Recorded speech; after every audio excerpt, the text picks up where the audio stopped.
코로나19 공포로 증시가 연일 폭락하자 지금이 기회라는 판단에 본격적으로 주식 투자에 나서는 이른바 간 큰 개미들이 늘고 있습니다. 증시가 안정을 되찾으면 다시 오를 것으로 예상되는 대형 우량주를 사들이는 개인 투자자들이 많다는데 실제로 3월 들어 개인 투자자가 사들인 삼성전자 주식이 3조 원을 훌쩍 넘었습니다. 이 같은 개인 투자자의 공격적인 행보를 놓고 2020년 동학개미운동, 3전 삼성전자 모으기 운동 같은 신조어까지 등장하게 했습니다.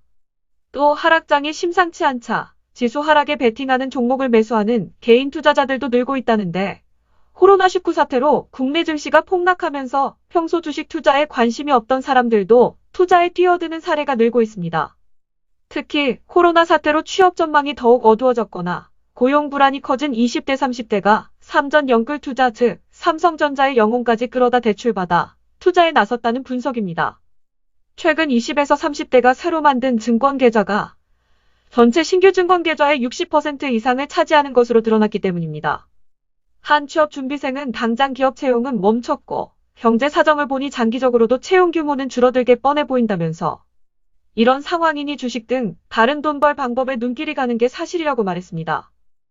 코로나19로 한 달 내내 가지 않은 3월 유치원비가 논란인데 일단 유치원이 환불을 해주면 정부가 절반을 보전해주는 것으로 결론을 지었습니다. 교육부가 3월 수업료를 환불해주는 유치원에게 환불 금액의 50%를 지원해주기로 한 것인데 이에 따라 학부모들은 수업료는 물론 급식, 간식비, 교재비 등 기타 비용도 모두 환불받을 수 있게 된 것입니다. 하지만 유치원마다 수업료가 많게는 60만 원 이상 차이가 나는 상황에서 무조건 절반씩 정부가 보전해주는 건 형평성에 어긋난다는 목소리도 나오기도 합니다. 실제 한 달에 30만 원 넘는 수업료를 받는 서울의 한 대형 유치원은 환불을 해주고도 5천만 원이 넘는 정부 지원금을 받을 수 있게 되는 것입니다. 이와 관련 교육부는 영세 소규모 유치원이 지원에 불리하다는 지적에 대해 잘 알고 있다며 각 시도 교육청과 함께 대책을 검토하고 있다고 밝히기도 했습니다.